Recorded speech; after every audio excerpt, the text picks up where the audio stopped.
Assalamualaikum warahmatullahi wabarakatuh. Salam sejahtera untuk kita semua. Yang kami hormati Ibu Anissa Indah Nuwairi, SHMH, selaku dosen pengampu mata kuliah kewarganegaraan, dan yang saya banggakan rekan-rekan sekalian. Pada kesempatan kali ini, izinkan kami dari kelompok 2 kelas kewarganegaraan 5 untuk memaparkan hasil diskusi kami dengan materi pembangunan budaya demokrasi berdasarkan nilai-nilai Pancasila. Izinkan saya selaku moderator untuk memperkenalkan nama-nama dari anggota kelompok 2. Yang pertama yaitu adalah Rizkia Pelangi Ramadhani dengan NIM 444-225-0005 dari program studi Agroekoteknologi. Selanjutnya yaitu Siti Rofiatul Adawiyah dengan NIM 444-225-0010 dari program studi Agroekoteknologi. Dan saya sendiri, Sylvia Syifa Khairunisa, 444-225-0021 dari program studi Agroekoteknologi. Dan satu rekan saya, yaitu Syuril Maula Sofa dengan NIM 444-225-0023 dari program studi Agroekoteknologi. Baiklah, tanpa berlama-lama, izinkan kami untuk memaparkan hasil diskusi kami. Adapun untuk materi yang pertama tentang pengertian dan juga landasan yang akan dipaparkan atau dijelaskan oleh rekan saya, Rizkia Pelangi Ramadhani. Kepada Rizkia Pelangi Ramadhani, dipersilakan. Baik, terima kasih moderator. Jadi, demokrasi Pancasila ini merupakan sistem demokrasi khas kita yang bersumber langsung dari nilai-nilai Pancasila sebagai dasar negara Indonesia. Di dalamnya terdapat penekanan pada keseimbangan antara hak dan kewajiban warga negara, serta komitmen untuk selalu mengutamakan musyawarah guna mencapai mufakat dalam setiap pengambilan keputusan. Hal inilah yang membedakannya dengan demokrasi liberal. Sebab demokrasi Pancasila jauh lebih menitik beratkan pada pemenuhan kepentingan bersama, penjagaan nilai moral, dan perwujudan keadilan sosial bagi seluruh rakyat Indonesia. Baik, selanjutnya ada landasan demokrasi Pancasila. Sistem ini berdiri kokoh di atas 4 pilar utama, yaitu Pancasila sebagai dasar negara, Undang-Undang 1945 sebagai konstitusi Negara Kesatuan Republik Indonesia atau NKRI, serta Bhinneka Tunggal Ika yang mengobarkan semangat persatuan dalam keberagaman.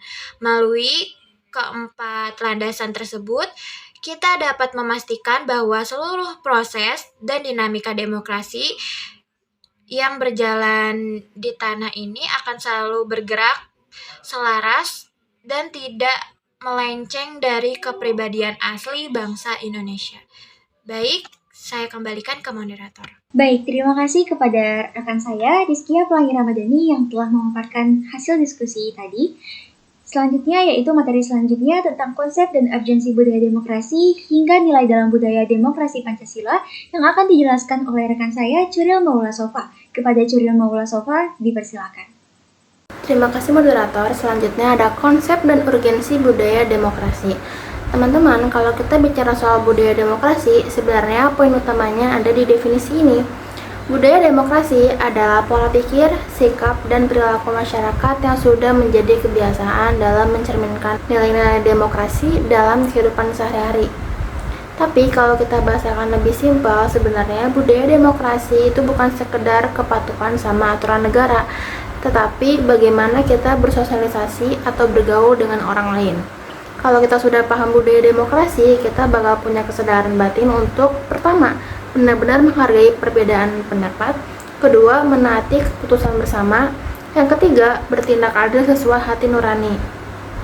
Kenapa hal ini harus dibangun? Agar nilai-nilai Pancasila tidak hanya menjadi teori atau simbol semata, tetapi benar-benar hidup dan terwujud dalam tindakan nyata setiap individu.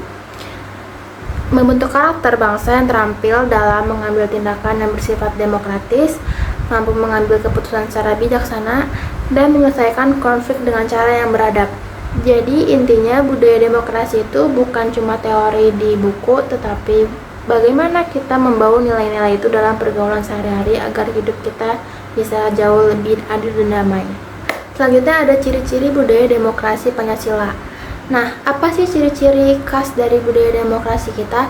Yaitu demokrasi Pancasila. Intinya ada pada keseimbangan. Di satu sisi, kita punya kebebasan untuk berpendapat karena kita menghargai perbedaan dan nggak memaksakan kehendak. Tapi di sisi lain, kebebasan itu nggak liar karena kita punya tanggung jawab dan selalu mengutamakan kepentingan bersama. Nah, selanjutnya ada nilai dalam budaya demokrasi Pancasila. Nah, kalau kita bicara soal budaya demokrasi Pancasila, intinya ini bukan sekedar aturan di buku undang-undang atau tata cara rapat di kantor pemerintahan.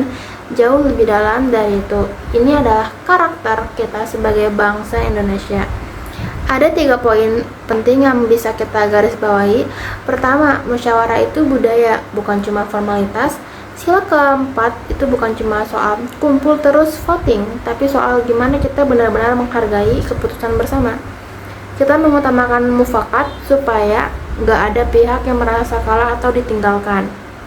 Kedua, kita punya peta bernama Bhinneka Tunggal Ika.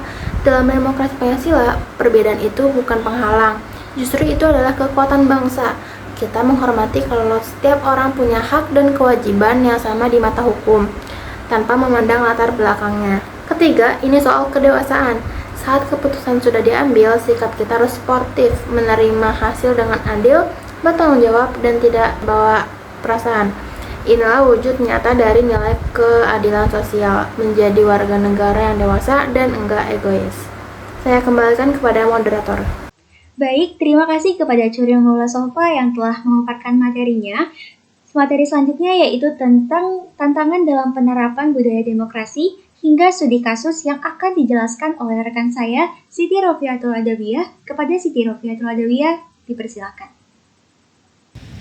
Nah, di sini ada penerapan budaya demokrasi, masih punya banyak tantangannya. Misalnya itu masih ada orang yang taat aturan, cuman karena takut dihukum, bukan karena sadar kalau aturan itu penting.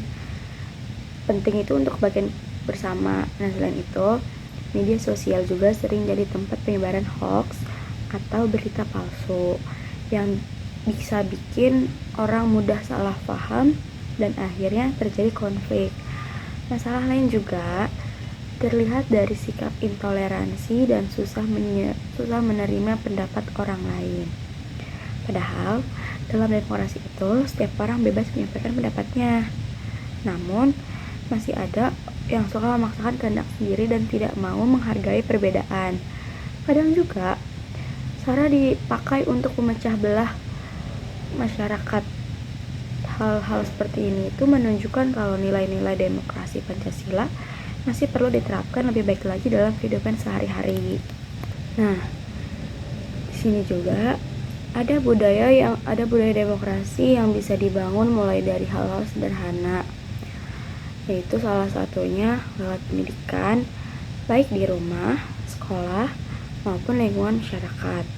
Dari situ, seseorang bisa belajar untuk menghargai pendapat orang lain, bersikap adil, dan bertanggung jawab atas keputusan yang diambil. Selain itu, kebiasaan musyawarah juga sangat penting dibiasakan supaya setiap masalah bisa diselesaikan bersama tanpa harus bertengkar terlebih dahulu. Sikap toleransi yang saling menghormati juga harus terus dijaga agar persatuan tetap kuat walaupun banyak perbedaan. Di zaman sekarang, masyarakat juga harus lebih bijak menggunakan media sosial. Misalnya, dengan tidak mudah percaya atau menyebarkan berita yang belum jelas kebenarannya. Kalau semua itu diterapkan, budaya demokrasi yang sesuai dengan nilai Pancasila bisa berjalan dengan baik. Nah, di sini juga ada studi kasus. Nah, studi kasusnya itu pemilihan ketua organisasi. Di sebuah sekolah atau kampus diadakannya pemilihan ketua organisasi secara demokratis dan dengan menggunakan voting. Nah, di proses pemilihan itu sudah berjalan sesuai dengan aturan dan diawasi oleh panitia. Namun, setelah hasilnya diumumkan, pihak yang kalah tidak mau menerima hasil tersebut.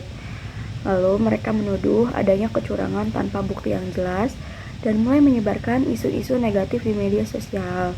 Akibatnya, suasana organisasi jadi tidak nyaman dan memicu keributan antar anggota.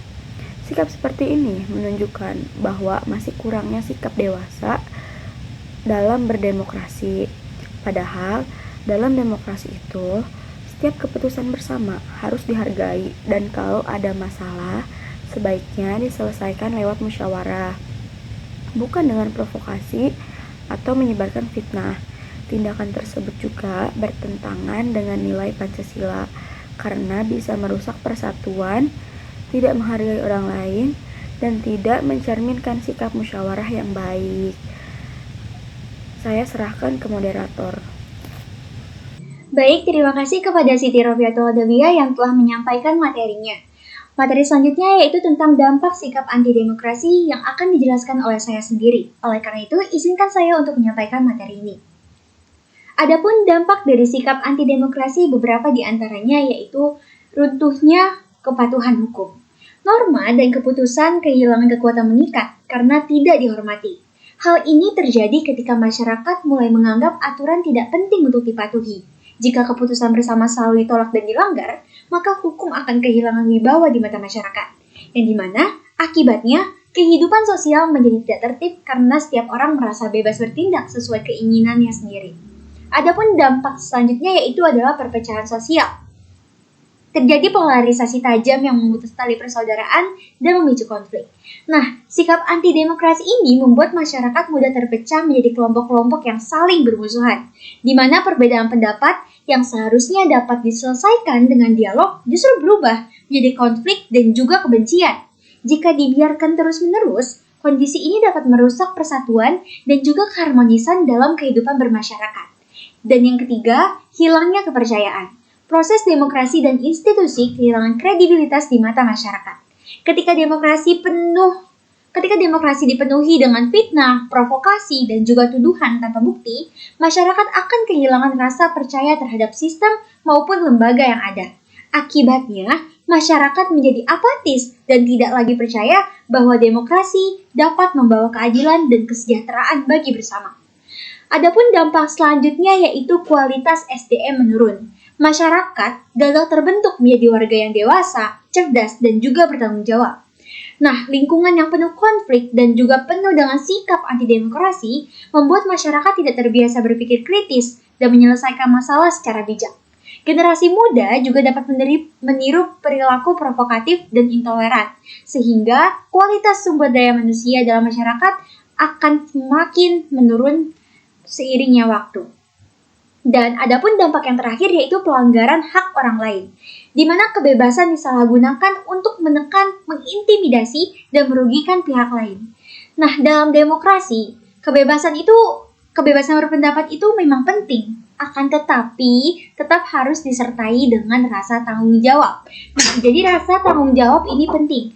Jika kebebasan digunakan untuk menyebarkan kebencian, untuk menyerang orang lain, maka hak masyarakat untuk merasa aman dan dihargai juga tentu akan terganggu.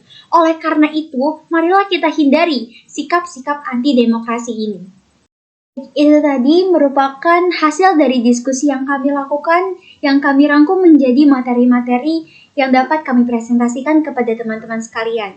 Untuk itu, izinkan saya untuk membacakan kesimpulan yang berdasarkan hasil diskusi kami.